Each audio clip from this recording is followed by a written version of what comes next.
Hi friends, it's your pal Scott Garibay, and today we're going to talk about Matt Colville's, James Introcasso's release of Draw Steel. All right, so why are we going to talk about it? So that's a good question. I love Grace Randolph, and she is just the best movie reviewer in the entire world.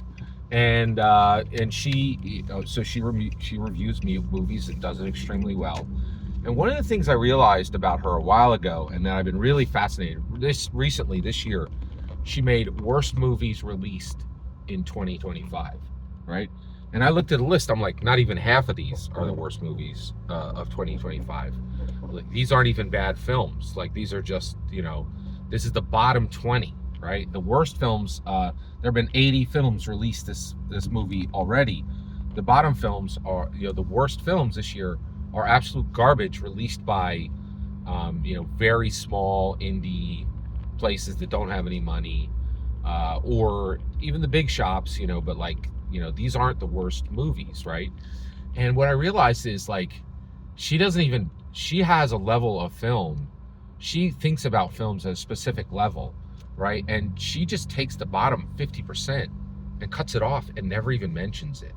And that's her bad review of you, is like, you don't ever get even talked about, right? Like, your bad review is she will never even say the name of your movie ever, right?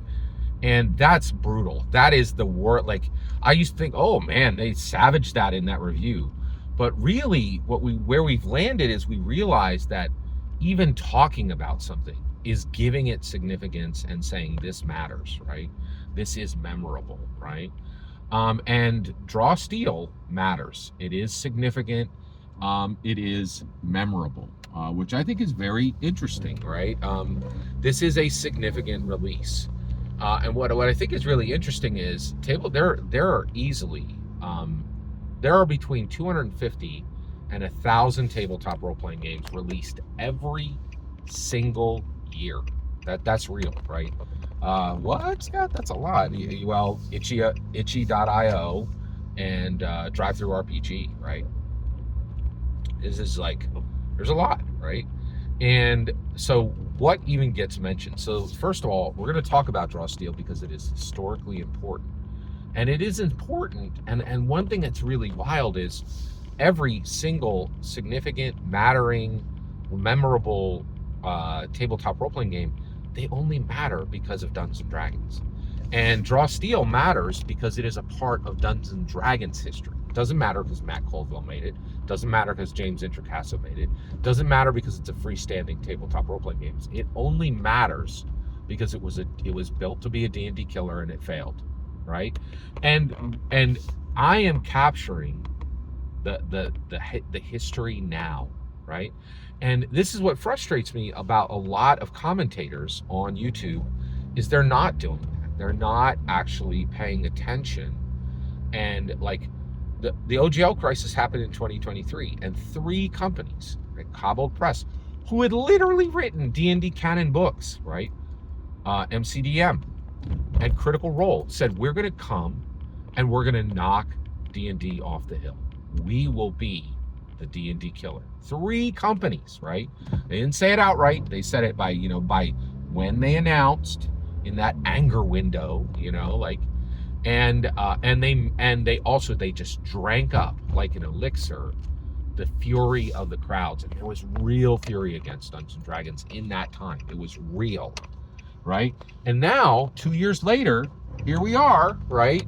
Two and a half years later, and we have all of them. We have all of these D&D killers, and absolutely not one single one of them lands. Not one single one of them has the power to do what it promised, right?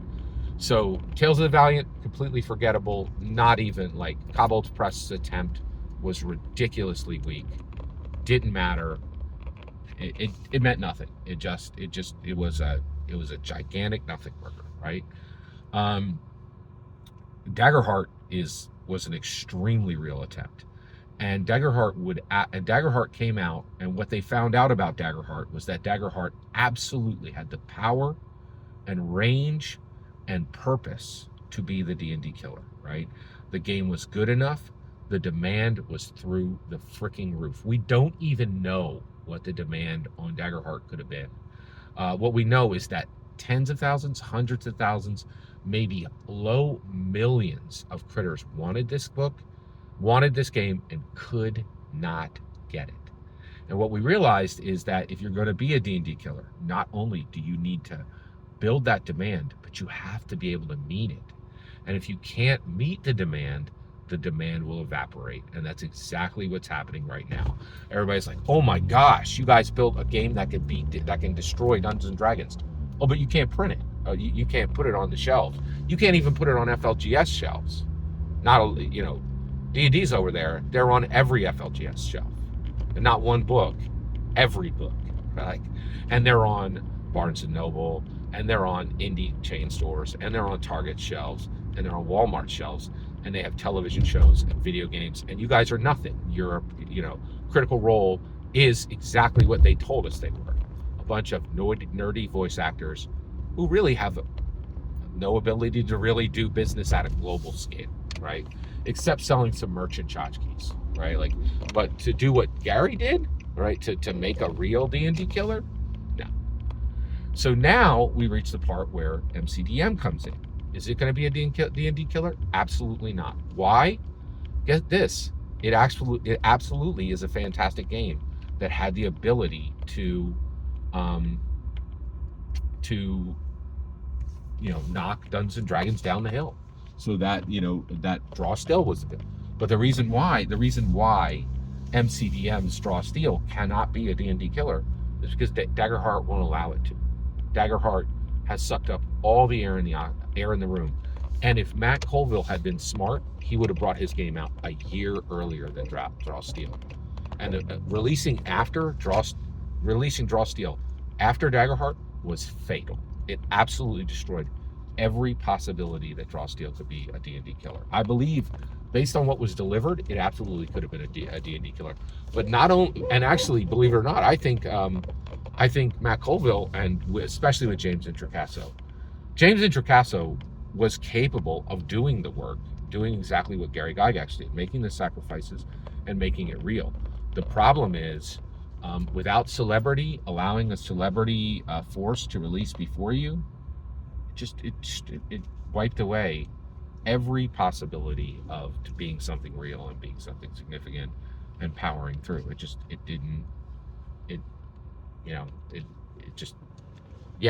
was a fatal mistake to let Daggerheart go first, and that's what killed Draw Steel as a D&D killer candidate.